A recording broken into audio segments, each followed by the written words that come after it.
Good morning and welcome to another edition of TV1 News. I'm Rob McMahon. And I'm Ajale Weldon Lively. The Philadelphia Sports continues its success as the Sixers clinch the playoffs for the first time in 5 years. We will also look at the Rowan parking situation and Rowan Gives Day.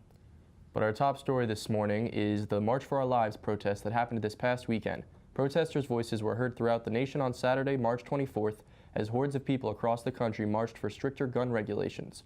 Led by ambitious teens and youth, the March for Our Lives demonstrations featured peoples of all ages and backgrounds. Video courtesy of CBS News, we go to reporter Adriana Diaz with the story. The nation's capital echoed with a warning to lawmakers.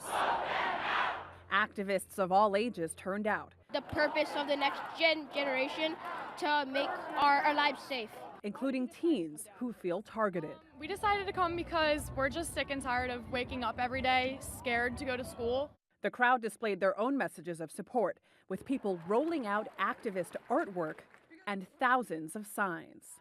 Washington's was one of more than 800 marches worldwide, but DC's was the largest. An official crowd count that analyzed these photos estimated more than 200,000 people.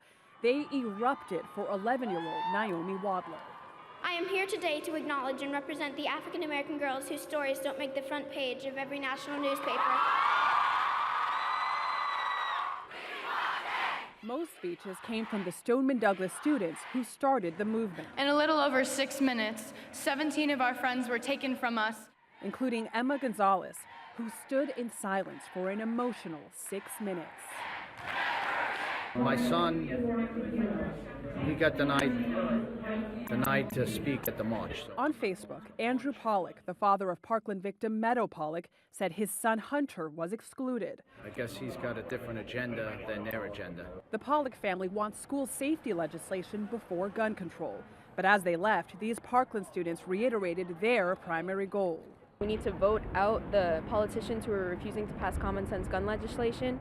The student activists told us that Hunter Pollock didn't speak because he's over 18 and that was their cutoff. They also said they're continuing their activism and have a walkout scheduled for next month. Adriana Diaz, CBS News, Washington. Thanks, Adriana. And good news for Rowan University. Rowan Gives Day 2018 exceeds expectations.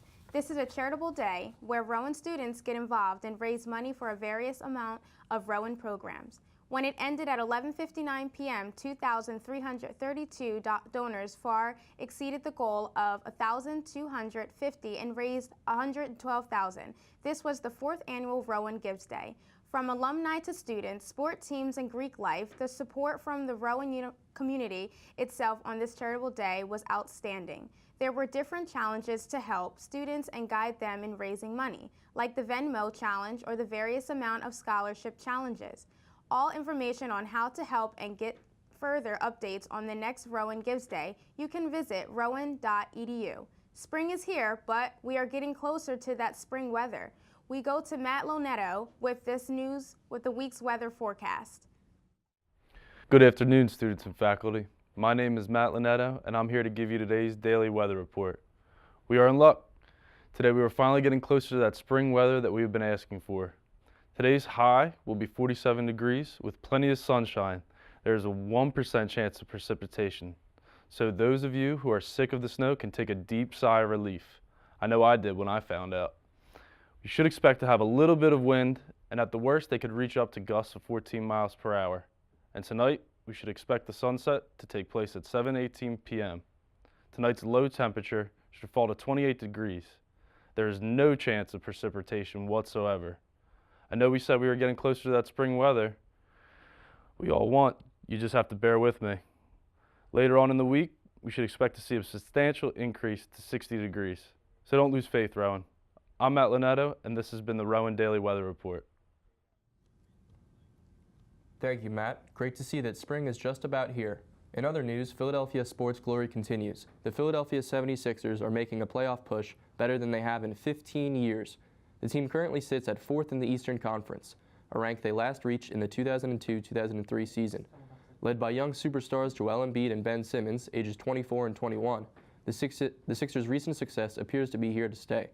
In just his second year playing in the NBA, Embiid was named an all-star starter, a title he will likely be given for years to come, barring any significant injuries. Meanwhile, Simmons continues to break all sorts of rookie records and mark his place in history as just the second rookie to record 10 triple-doubles in a season, recently surpassing Magic Johnson on the all-time list. Simmons' historic season has established him as the favorite to win the NBA Rookie of the Year award. Carried by their two young decorated stars, the Sixers continue to trend upwards and enthrall the city of Philadelphia. For more sports news, we go to Jen Abbott with your sports update. Thanks, Rob. Taking a look at sports this past weekend, the Philadelphia 76ers beat the Minnesota Timberwolves on Saturday night 120-108. Saturday's win increases their record to 42-30, placing the 76ers in the 4th seed in the Eastern Conference.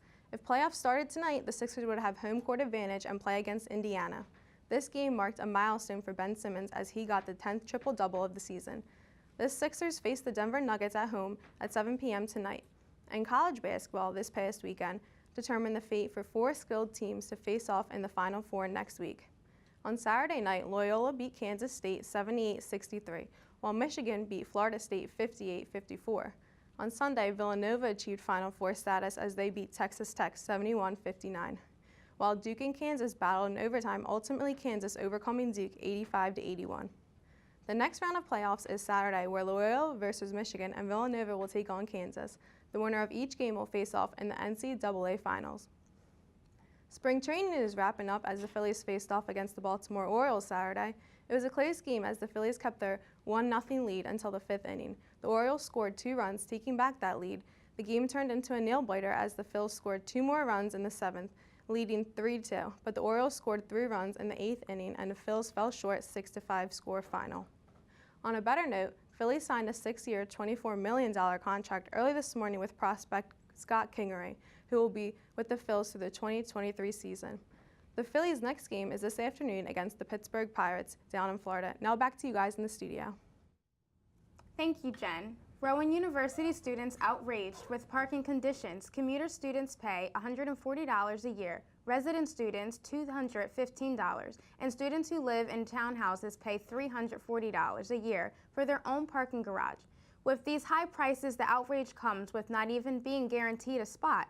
There are about 15,000 students and not nearly enough spaces. Students don't even have the option to park on nearby streets because Glassboro law dictates you must live on the street and have a parking permit. Students have reported being late or even missing classes because of the lack of parking. In addition to these high fees, if your parking permit is not properly displayed or don't have one, you are ticketed to $75 that day. Many students have tweeted at the schools and filed complaints. Student parking hasn't been updated since 2016, but students say they will continue filing complaints. We now go to the field reporter Sean Remington with more on the story. Man on the Street. Thanks, Alyssa. I'm out here in Rowan parking lot talking to students to see how they feel about Rowan parking. I don't know if that is able to be said on a microphone. It's just completely ridiculous. I mean, I'm a commuter, so I park in this parking lot we're in right now all the time by the baseball field. All my classes are in Bozworth, and just the parking situation is not good. You know how many times I gotten tickets because I had to park illegally or else I would have been late to class or missed a class? Makes people, a lot of people, late for their classes, makes people park illegally, which just gives Rowan just a little bit more money in their pocket. It's just ridiculous how there's no parking on this side where the baseball field is and where Bozarth is. There's literally no parking, and on the other side there's plenty. Even if there is plenty on that side, there's nothing over here, and even, you know, there's more over there. People aren't going to walk from the Richard Wacker Stadium to here just for one class. It's absolutely ridiculous. As you can see, the parking situation at Rowan is very frustrating. I'm Sean Remington, back to Rob and Alyssa in the studio. Thank you, Sean. That parking situation sure is a problem. Absolutely, I can totally agree. I park about 15 minutes away from Rowan campus, so it takes me about 15 minutes to walk. Sunshine, rain, snow, whatever, I'm always late to class. Well, that does it for this edition of TV1 News. We'd like to thank all of you for tuning in and joining us this morning. For everyone in the studio, I'm Rob McMahon. And I'm Ajale Weldon Lively. We hope to see you next time.